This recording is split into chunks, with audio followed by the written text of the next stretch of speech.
یہ ہمارے دوست ہمارے بزرگ جو کرسیوں پر بیٹھے ہیں، تو ان کرسی کے متعلق ایک مسئلہ ہے، تو وہ مسئلہ میں عرض کرنا چاہتا ہوں، اور اس بات کو غور کے ساتھ آپ سماعت کریں، غور کے ساتھ۔ وہ یہ ہے کہ میں نے کہا کہ جو شخص، اور یہ میں نے کہا مسئلہ تو فقہ کا ہے نا، فقہ کا مسئلہ ہے، اور اس کو میں نے یوں بیان کیا کہ جو شخص رکوع اور سجود پر قادر نہیں ہے، جو سجدہ نہیں کر سکتا زمین پر حقیقی سجدہ، جو رکوع نہیں کر سکتا، قیام کر سکتا ہے، چل کر آتا ہے اور آ کر کرسی پر بیٹھ جاتا ہے، قیام کر سکتا ہے، کھڑا ہو سکتا ہے، لیکن وہ زمین پر سجدہ نہیں کر سکتا، تو فقہ کا مسئلہ یہ ہے کہ اس پر قیام موقوف ہے، وہ قیام نہ کرے، بیٹھ کر نماز پڑھے، کیونکہ کرسی پر جب بیٹھ کر نماز پڑھیں گے تو یہ جیسے یہ شاہ صاحب بیٹھے ہیں اور ادھر شاہ صاحب بیٹھے ہیں آخر میں، تو ماشاءاللہ دونوں طرف شاہ صاحب ہیں، تو اللہ تبارک و تعالیٰ کے پیارے حبیب کی اولاد میں سے ہیں۔ بات یہ کر رہا ہوں کہ یہ جو جیسے بیٹھے ہیں، اگر یہ قیام کریں گے اور صف جب سیدھی ہوگی تو یہ قیام کی صورت میں آگے ہو جائیں گے، قیام کی صورت میں یہ صف سے آگے ہو جائیں گے نا، کیونکہ کرسی تو رکھنی ہے نا، وہ بالکل اس صف کی آخر میں کرسی رکھنی ہے، پیچھے رکھیں گے تو پچھلی صف والا کیا کرے گا، لہٰذا وہ آگے نکل جائے گا۔ تو اس وجہ سے فقہ حنفی کے اندر یہ ہے کہ جو بندہ رکوع اور بالخصوص سجدے پر، بالخصوص کیونکہ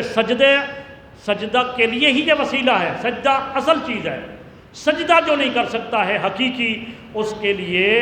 قیام موقوف ہے۔ تو لہذا میں نے کہا، کچھ دوست آتے تھے کھڑے ہو جاتے تھے، تو میں نے کہا آپ بیٹھ جاؤ، آپ کے لیے اگر سجدہ آپ زمین پر نہیں کر سکتے تو آپ کے لیے جو قیام ہے وہ موقوف ہے۔ اب اس صورت میں پھر جو دوستوں کو پتہ تھا، کوئی نیا بندہ آتا کھڑا ہوتا تو وہ بھی ان کو منع کرتے کہ امام صاحب نے کہا ہے کہ آپ بیٹھ جاؤ۔ یہ مسلم ہے، اس پر فتوی بھی موجود ہیں، اس میں ہمارے پاس فقہ کی مسائل موجود ہیں، بالکل مسلم بات ہے۔ مگر بات جہاں سے پھیلی کہ ہمارے ایک بزرگ ہیں قبلہ ہاشمی صاحب، وہ کسی مرض کے اندر لاحق ہوئے چکن گونیا میں، تو چکن گونیا میں بزرگوں بوڑھوں پر جو حملہ ہوتا ہے تو وہ ہڈیاں وڈیوں میں درد ہو جاتا ہے۔ اب اللہ نے توفیق دی، وہ جب اس مرض سے آئے تو پھر انہوں نے نماز آ کر پڑھی، تو میں نے دیکھا کہ وہ قیام کر رہے ہیں، کھڑے ہو کر قیام کر رہے ہیں، ٹھیک ہے بھائی، لیکن جب وہ رکوع کرتے ہیں تو رکوع بھی حقیقی رکوع کرتے ہیں، رکوع بھی حقیقی، جھک گئے گھٹنوں کو پکڑ کر اور رکوع حقیقی کر لیا۔ پھر سجدے کی بات آئی تو پھر سجدہ بھی حقیقی کیا، سجدہ حقیقی کیا۔ اب سجدے سے اٹھے، سجدے سے جب اٹھے تو پھر قیام کیا کھڑے ہو کر۔ اب جب تشہد کی باری آئی تو تشہد میں کرسی پر بیٹھ گئے، تو میں نے انہیں منع نہیں کیا، مجھے ایک دوست نے کہا وہ بزرگ کو آپ منع نہیں کرتے، میں نے کہا اس کو منع نہیں کر سکتے ہم، یہ بات جو بتا رہا ہوں یہ ضروری ہے، میں اس کو منع نہیں کر سکتے ہم، اس لیے کہ وہ حقیقی سجدہ کر رہا ہے، اس لیے کہ وہ حقیقی رکوع کر رہا ہے۔ اگر وہ اس حالت کے اندر اگر آگے بڑھ گیا ہے تو صف کو سیدھا کرنے سے جو ایک کمی کوتاہی آ رہی ہے اس سے افضل ہے کہ وہ قیام بھی کر رہا ہے، رکوع بھی کر رہا ہے، سجدہ بھی کر رہا ہے۔ تو لہذا پھر کچھ بات میں نے یہ بھی سنی، امام صاحب ہمیں تو منع کرتے ہیں، اس کو منع نہیں کرتے۔ تو یہ بات بتانا چاہ رہا تھا، جو میرے بزرگ یہاں کرسیوں پر نماز پڑھ رہے ہیں وہ میری بات کو غور سے سنیں۔ پہلے بھی میں نے عرض کیا کہ آپ میں سے اگر کوئی شخص حقیقی رکوع پر، حقیقی سجدے پر قادر ہے تو واللہ آپ کی نماز کرسی پر بیٹھ کر نہیں ہوگی۔ پھر یہ نہیں کہنا کہ ہمیں پتہ نہیں تھا،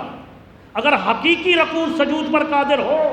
تو پھر آپ کی کرسی پر بیٹھ کر اشارے سے سجدہ کرنا، اشارے سے رکوع کرنا نماز نہیں ہوگی۔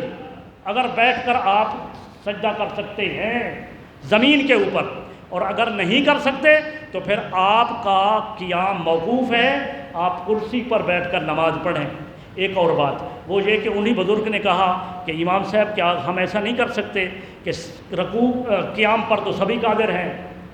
قیام پر تو سبھی کر سکتے ہیں، تو ہم ایسا کریں کہ سب کے سب ایک طرف ہو جائیں اور ہم سب کے سب جو ہے وہ کرسیوں کے آگے کھڑے ہو کر قیام کریں۔